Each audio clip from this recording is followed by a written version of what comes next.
Network संबंधी issue है, लेकिन कोशिश करते हैं कि नमस्कार। जुड़ जाइए सभी लोग। थोड़ा सा नेटवर्क का इशू था, इस वजह से हम लोग जुड़ नहीं पा रहे थे। अभी नेटवर्क ठीक है तो शायद हम लोग चर्चा आगे जारी रख सकते हैं। तो जो लोग जुड़ेंगे वो एक बार वीडियो को शेयर भी करेंगे और लोगों को इनवाइट भी करेंगे, जिससे जो है हाँ ठीक है, थोड़ा सा नेटवर्क संबंधी इशू है। हाँ ठीक है, आ गया। हाँ, जुड़ जाइए सभी लोग। और जो साथी जुड़ रहे हैं वो वीडियो को एक बार सभी लोग सभी ग्रुपों में शेयर करेंगे। 69,000 शिक्षक भर्ती में हुए आरक्षण घोटाले, जो लिस्ट आने वाली है, और उसके अलावा जो तमाम और मुद्दे हैं और जो हमारे भाई को लेकर टेंशन में है, उन सभी मुद्दों पर बात करने के लिए हम आप यहाँ पर जुड़े हुए हैं। तो आप सबसे निवेदन है कि जो साथी जुड़ रहे हैं वो सभी लोग एक बार जो है वीडियो को अधिक से अधिक जगह शेयर करेंगे। ग्रुपों में शेयर करिए, अपनी वॉल पे शेयर करिए, क्योंकि बहुत परेशानी है, लोग बहुत परेशान हैं। और हम लोग कोशिश करते हैं कि सबसे बात की जाए, लेकिन संभव नहीं हो पाता, क्योंकि पूरे प्रदेश भर से लोग परेशान होते हैं। और परेशानियां जब आती हैं तो एक झटके में एक साथ आ जाती हैं, तो उसको संभालना बड़ा मुश्किल हो जाता है। तो कोशिश ये करिए कि सभी लोग जो है वीडियो को शेयर कर दीजिए, जिससे एक साथ हमारे सभी भाई जुड़ सके और उन तक अपनी चर्चा की जा सके। देखिए, मैं लिस्ट के बारे में बात करूं या और जो सारी समस्याएं, आगामी समस्याएं हैं, उस पर बात करने से पहले एक जो बहुत ज़रूरी बात है, मैं उस पर आपसे बात करना चाहता था, जिसकी वजह से मुझे लाइव आना पड़ा। वो ये है कि शाम से बहुत ज़्यादा लोग हम परेशान हैं, हमारे जो भाई हैं, जो बहन हैं, और कुछ ऐसे लोग हैं जिनको ये लग रहा है कि अमरेंद्र सिंह पटेल, अमरेंद्र बाहुबली की पोस्ट देखकर वो इस बात को लेकर परेशान हैं।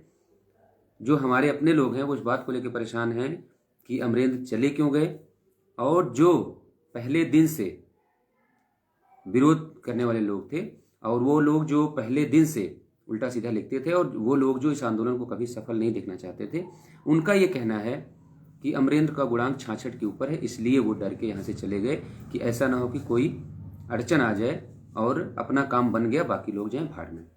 तो मैं ऐसे सभी लोगों से कहना चाहता हूँ कि आपको अपने दिमाग का इलाज कराने की सख्त ज़रूरत है। आप एक अच्छा सा डॉक्टर देखिए, एक अस्पताल देखिए जहाँ आपका समुचित इलाज हो सके, और अगर ना हो पाए तो आप हम लोगों को अवगत कराइए, हम लोग आपके इलाज का प्रबंध करेंगे। पिछले 7 महीने में जितना मैं अमरेंद्र पटेल को जानता हूँ, जितना मैं अमरेंद्र बाहुबली को जानता हूँ, कि उस व्यक्ति ने अपना पहले दिन से स्टैंड साफ करके रखा कि मुझे नौकरी की बहुत ज़्यादा ज़रूरत नहीं है, लेकिन चूंकि समाज की लड़ाई है और समाज के लिए कुछ करने के लिए घर परिवार छोड़ा है, तो इस समाज के लिए कुछ भी कर जाना पड़े वो करेंगे। चाहे वो बीमारी की हालत रही हो, चाहे वो भी दौर रहा हो कि जब हम लोगों के पास एक पैसा नहीं होता था तो हम लोग आपस में शेयर करके किसी तरह से आंदोलन को आगे चलाते थे, वो दौर भी हम लोगों ने एक साथ देखा है। गर्मी, बरसात और अब ठंडियाँ, ये 3 मौसम एक साथ हम लोगों ने यहाँ पर बिताए और देखा, बहुत सारी चीज़ें नज़दीक से समझी हैं, एक दूसरे की ताकत और कमजोरी। तो उसके आधार पे मैं आपसे सिर्फ इतना कह सकता हूँ कि जो भी ऐसी बात बोल रहा है कि अमरेंद्र पटेल सिर्फ पोस्ट इसलिए डाल रहे हैं और यहाँ से इसलिए चले गए क्योंकि उनका गुणांक 66 के ऊपर है, तो मैं आप सभी को बताना चाहता हूँ कि आपको किसी अच्छे मनोचिकित्सक से मिलने की बहुत सख्त ज़रूरत है, क्योंकि जिस शख्स का आप नाम ले रहे हैं उसके लिए ये सब बातें मायने ही नहीं रखती कि उसका चयन होता या ना होता। और एक और महत्वपूर्ण जानकारी आपको मैं देना चाहता हूँ कि हम लोग जब इस आंदोलन को जी रहे थे, तो हम दोनों भाई आपस में जब बैठते थे तो चर्चा यही करते थे कि इस सरकार का तो भरोसा नहीं है कि नौकरी देगी कि नहीं देगी। हम लोग ये ठान के बैठे थे कि चलो एक बार मान लेते हैं कि ये नौकरी नहीं देंगे, लेकिन आचार संहिता तक इस आंदोलन को चलाना है, और इतनी मजबूती से चलाना है कि उत्तर प्रदेश के ही नहीं, पूरे देश के जितने दलित पिछड़े समुदाय के लोग हैं उन तक ये आवाज़ जानी चाहिए, उन तक ये बात पहुंचनी चाहिए कि दलितों और पिछड़ों के साथ उत्तर प्रदेश की योगी आदित्यनाथ की सरकार, सतीश द्विवेदी की सरकार क्या कर रही है, कैसे उनको सरकारी नौकरी में, सरकारी सेवाओं में प्रतिनिधित्व से उनको कैसे वंचित करने की कोशिश की जा रही है, साजिश की जा रही है। ये हम लोगों का उद्देश्य था। तो पहली बात और आखिरी बात यही है कि जिनको ये लगता है कि अमरेंद्र की जो पोस्ट आई है उसमें किसी चीज़ का खौफ है, किसी बात का डर है, या अपनी नौकरी को लेकर चिंता है इसलिए वो यहाँ से गए हैं, तो ऐसे लोगों से मुझे सिर्फ एक ही बात कहनी है कि आप अपना समुचित इलाज कराइए, बाकी और उसमें कोई सच्चाई नहीं है। और हमारा परिवार है, हम लोग एक साथ जो है 7 महीने इस आंदोलन को जिए हैं। तो जो भी बातें हैं, जो भी होगा होता है, कभी कभी छोटी छोटी बातें बहुत तकलीफ दे जाती हैं, और ऐसा सबके साथ होता है, आपके साथ भी होता है, होगा, मेरे साथ भी होता है कि कभी कभी हम बहुत बड़ी बातें झेल जाते हैं और छोटी छोटी बातें हमको बहुत हर्ट कर जाती हैं। तो वो अपना आपस का मसला है। बस इतना मैं यकीन दिलाना चाहता हूँ कि बहुत जल्द हम सभी लोग एक साथ होंगे यहाँ पे, और अमरेंद्र, हम, सत्येंद्र और जो पूरी टीम है आपकी, वो सभी लोग यहाँ पर आपको मिलेंगे। और संभव है कि आज ही सब लोग एक साथ आपको यहाँ पर मिलेंगे। तो अमरेंद्र के बारे में अगर किसी के मन में कोई गलतफहमी है तो उसको आप दूर कर लीजिए कि ज़्यादा गुणांक होने की वजह से वो यहाँ से चले गए। तो ऐसा कुछ भी नहीं है, हम सभी यहाँ खड़े हैं और यही करना होता अगर, तो इस बात को आप लोग समझ लीजिए कि जिस दिन हम लोग मुख्यमंत्री जी के यहाँ से आए थे, तमाम लोग इस बात को कहते हैं कि अच्छा एक बार आप सब लोग वीडियो को शेयर कर दीजिए, महत्वपूर्ण जानकारी है। तो अभी काफ़ी लोग जुड़े हैं लेकिन वो शेयर नहीं कर रहे हैं, ये थोड़ी सी गलत बात है। आप जुड़े हैं तो इसको शेयर करिए, कम से कम जो आपके भाई हैं, तमाम लोग परेशान हैं। रात से ही मेरे पास ऐसे ऐसे मैसेज हैं जो आपको मैं बता नहीं सकता कि लोग कितने परेशान हैं और कितनी उम्मीदें रखते हैं आपसे। तो मैं चर्चा जारी रखता हूँ। तो यही है कि लोगों को ये लगता होगा कि वो व्यक्ति नौकरी के पीछे भाग रहा है या हम लोग सिर्फ नौकरी के पीछे भाग रहे थे। गलत थे आप और गलत सोच रहे थे। हम लोगों ने पहले दिन से ये तय किया कि नौकरी तो ये सरकार देने से रही। हम लोग ना मान के चल रहे थे कि ये कुछ नहीं करेंगे, लेकिन आंदोलन को घर घर तक पहुंचाना है, समाज को जगाना है।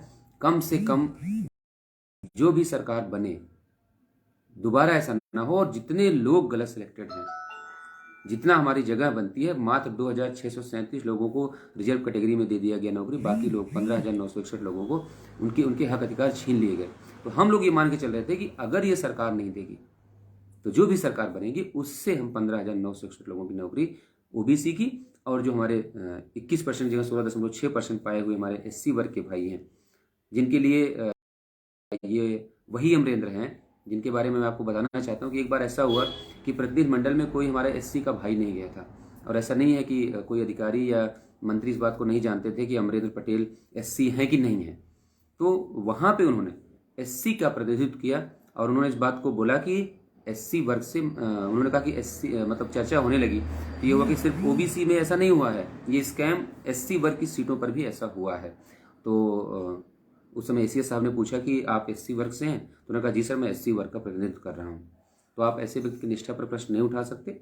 और जो भी बातें हैं अपनी हम लोग आपस में चर्चा करेंगे, शेयर करेंगे, और जो भी अनसुलझे प्रश्न हैं उसको सुलझाएंगे और मिल बैठ के एक साथ जो है हम लोग अपनी चर्चा करेंगे। और इस लड़ाई को जिस व्यक्ति ने अपने खून पसीने से, अपने सामर्थ्य से, अपनी ताकत से और अपना बेशकीमती समय देकर इस आंदोलन को जिया हो, उनके लिए जो भी कुर्बानी देनी पड़े उसके लिए हम लोग सभी लोग एग्री हैं कि अगर किसी बात पे या किसी मसले की वजह से अगर कोई दिक्कत है तो हम लोग उस पर आपस में चर्चा करेंगे, बात करेंगे। और जो हमारे साथी इको गार्डन में उपस्थित हैं उन सभी से भी यही कहना है कि आप जो है पेशेंस रखिए, धैर्य रखिए। ऐसा कोई सवाल नहीं है जो हम लोगों ने पिछले 7 महीने में सुलझाया ना हो। और तमाम बार ऐसी बातें होती थी, कभी कभी ऐसा होता था कि मैं किसी बात से सहमत नहीं होता था, कभी कभी अमरेंद्र नहीं होते थे, कभी कभी और लोग सहमत नहीं होते थे। तो उसका ये मतलब नहीं होता था कि हम लोग मैदान छोड़ दें। हम लोग आपस में चर्चा करते हैं, आपस में बैठते हैं, आपस में बात करते हैं, फिर जो भी होता है वो हम लोग दोनों लोग उसको आगे बढ़ाते हैं। तो बिल्कुल निश्चिंत रहिए, आप किसी के दिमाग में ये भ्रम नहीं होना चाहिए कि ऐसा कुछ है। और सबसे गंदी बात जो मुझे लगी शाम से लेके अभी तक, कि जो नमूने टाइप के लोग, जो गंदे लोग इस आंदोलन को कभी सफल नहीं देखना चाहते थे, वो अभी भी अपनी आदत से बाज नहीं आ रहे हैं और ऐसी ऐसी बातें लिख रहे हैं, ऐसी ऐसी बातें भेजी जा रही हैं। लोगों के फोन आ रहे हैं, लोग बता रहे हैं भैया फला आदमी ऐसे कह रहा है कि उस व्यक्ति का गुणांक 66+ है, इसलिए वो मैदान छोड़ के चला गया। तो मैं आप सबको आश्वस्त करना चाहता हूँ कि अमरेंद्र हम लोगों के साथ, हम लोगों के बीच में बहुत जल्द यहाँ पे होंगे और कोई ऐसी बात नहीं है, कोई इशू नहीं है। और कुछ अपने व्यक्तिगत काम से जो है वो बाहर हैं और वो जो है बहुत जल्द आप सब लोगों के बीच में आएंगे। और बहुत ज़्यादा दिल पे मत लीजिए कोई बात को कि नहीं उन्होंने लिखा है कि सॉरी बाय बाय लखनऊ, जैसे मुझे कई लोगों ने आज सुबह कहा। तो ये हम लोग तो प्रशासन को जो है कई बार जो है ब्लफ करने के लिए दे देते हैं। एलआईयू की जो है जो इंटेलिजेंस है इनकी, उसको गुमराह करने के लिए हम लोग ऐसी बातें करते रहते थे। और आप लोगों को याद होगा कि जब चंद्रशेखर भाई पहली बार आने वाले थे तो हम लोगों ने एक दिन पहले अपने लोगों तक ये मैसेज पहुंचाया कि कल मुख्यमंत्री जी से मुलाकात होनी है, जिससे एलआईयू और प्रशासन के लोग जो है हमारे रास्ते को रोक ना सकें। तो ये सब सारी बातें चलती रहती हैं और इस पर किसी को भी परेशान होने की ज़रूरत नहीं है। वो सब ठीक है, सब जो है साथ हैं, सब एक दूसरे की इज्जत करते हैं, सब एक दूसरे के साथ बिल्कुल परिवार जैसे हैं। और 7 महीने का जो ये परिवार बना है, इसमें सबसे बड़ी बात यही है कि किसी का यहाँ व्यक्तिगत कुछ नहीं है, और छोटी छोटी बातें जो भी होती रहती हैं हम लोग आपस में चर्चा करते रहते हैं। मैंने कहा कि कभी कभी ऐसा होता है कि मैं किसी बात से सहमत नहीं होता हूँ, कभी कभी ऐसा होता है कि अमरेंद्र किसी बात से सहमत नहीं होते हैं, तो उसका ये मतलब नहीं है कि हम लोग लड़ाई छोड़ दें। बस आप सभी लोगों से आग्रह है कि आपको जो कहना हो आप वो कहिए, लेकिन अगर किसी को इस बात पे जरा सा भी शक है कि अमरेंद्र का गुणांक ज़्यादा है और वो उनकी नौकरी सेफ लग रही है, वो इसलिए चले गए हैं, तो मैं आपको सबसे यही कहना चाहता हूँ कि ये हमारे 7 महीने के परिश्रम को गाली है। अगर हमें यही करना होता तो हमारे लिए बहुत आसान था, मुख्यमंत्री जी के यहाँ से निकलते और यहाँ आके सबसे कहते कि सबकी नौकरी पक्की हुई, आप घर जाइए, डॉक्यूमेंट तैयार करिए, धरना ऑफिशियली खत्म कर दिया जाता। लेकिन हम लोग उसी दिन से इस बात को जानते थे कि विभाग है, बहुत हरामखोरी है यहाँ पे। जब तक सारी चीज़ें हमारे पक्ष में नहीं हो जाती हैं तब तक हम लोग इस आंदोलन को जारी रखेंगे। लोगों ने आरोप लगाए करे, झंडा बैनर अंदर कर लिया, इको गार्डन के अंदर भाग गए और धरना खत्म कर दिया, 6000 सीटों की लालच लेकर बैठ गए, तब भी हम लोग वहाँ पे डटे रहे और अधिकारियों के यहाँ डेली आना जाना लगा रहा कि कोई भी गलत तरीका नहीं अपनाया जाना चाहिए जिससे हमारे साथ फिर से इनजस्टिस हो जाए। तो हम लोग उस दौर में नहीं गए, उन परिस्थितियों में नहीं गए, मैदान नहीं खाली किया। तो आप कैसे सोच सकते हैं कि इस दौर में हम लोग मैदान खाली करेंगे? तो इस बात को लेकर बिल्कुल निश्चिंत रहिए कि ऐसा, क्योंकि उसको लेकर बहुत सारे प्रश्न हैं, बहुत सारे सवाल हैं और सुबह से ही कई लोगों ने मुझे फ़ोन किया। देखिए, विभाग क्या कर रहा है और क्या करेगा वो आईएएस अधिकारी हैं, बहुत ज़्यादा जानकारी शेयर भी नहीं करते हैं और कोशिश उनकी ये होती है कि सारी चीज़ें इस ढंग से की जाए कि दोबारा जो है कोर्ट कचहरी का चक्कर ना लगाना पड़े। और निश्चिंत रहिए, पहले दिन से हम लोग इस बात को कह रहे हैं कि अगर इस बार कोई भी गलती की, इस बार कोई भी चालाकी करने की कोशिश की, तो पहले तो होता था, लोगों को समझाना पड़ता था कि क्या आंदोलन के दम पर सरकार को झुकाया जा सकता है। कम से कम आज ये सवाल जो है उत्तरित है, उसके बारे में चर्चा करने की जरूरत नहीं है कि आंदोलन अगर दृढ़ इच्छा शक्ति के साथ और ईमानदारी से किया जाए तो इस देश में कोई भी ऐसा रास्ता नहीं है जिसको सुगम ना बनाया जा सके। तो हम सभी लोग यहाँ पर हैं और सभी एक साथ हैं, और लिस्ट जो भी ये बना रहे हैं अपना, अगर उसमें कोई भी गड़बड़ी निकली तो वो पहली लिस्ट ये भूल जाए कि उन्होंने लिस्ट बनाई, नियुक्तियां दे दी, कुछ हुआ नहीं। इस बार तो हम लोग खुद इंतजार कर रहे हैं कि इनकी लिस्ट आएगी, अगर उसमें एक भी विसंगति दिख गई तो इतने सारे लोग अभी इको गार्डन में जमा है और जिस दिन आह्वान हो जाएगा इसके 10 गुना, 20 गुना लोग, 50 गुना लोग यहाँ पर निकल कर आएंगे।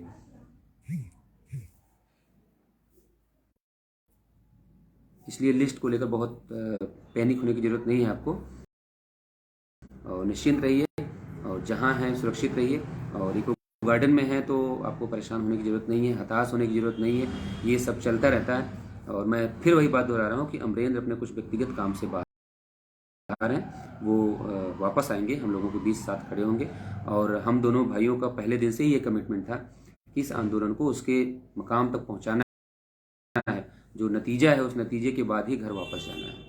और मैं अपनी आखिरी बात इसी पे समाप्त करूंगा कि अगर हम लोगों को बीच में साथ छोड़ना होता तो जिस दिन मुख्यमंत्री के यहाँ से आए थे सारे लोग खुश थे, हम लोग चाहते तो ऑफिशियली धरने को कैंसिल करने की बात कर सकते थे, लेकिन संकल्प पहले दिन से वही था कि हम साथ खड़े हैं, साथ हैं, और इस लड़ाई को तब तक लड़ेंगे जब तक हम लोग अपने जो वंचित लोग हैं, जिनके साथ इनजस्टिस हुआ है, उनको हम लोग न्याय न दिलवा दें।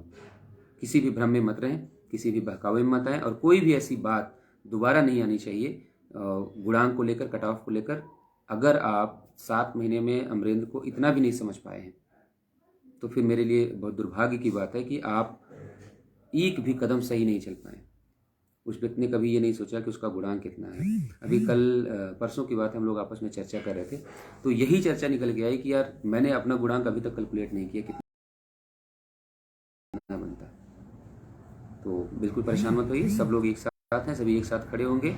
और आज जो है शाम को बैठकर सभी लोग आपस में चर्चा करके आगे कौन सी रणनीति पे काम करना है और कैसे जो है अधिकारियों को दोबारा कोई गलत काम न करने दिया जाए, या चुनाव की जो है सूचना जारी होने से पहले अपना काम हो जाए, उस रणनीति के साथ हम लोग आपके साथ दोबारा जुड़ेंगे। जो साथी जुड़े थे उन सभी से निवेदन है कि एक बार आप जो है वीडियो को देखने के बाद इसको शेयर जरूर करेंगे, जिससे आपके अन्य भाइयों तक जानकारी पहुँच सके। बहुत बहुत धन्यवाद, आभार आप सभी का। जय हिंद, जय भीम, जय संविधान।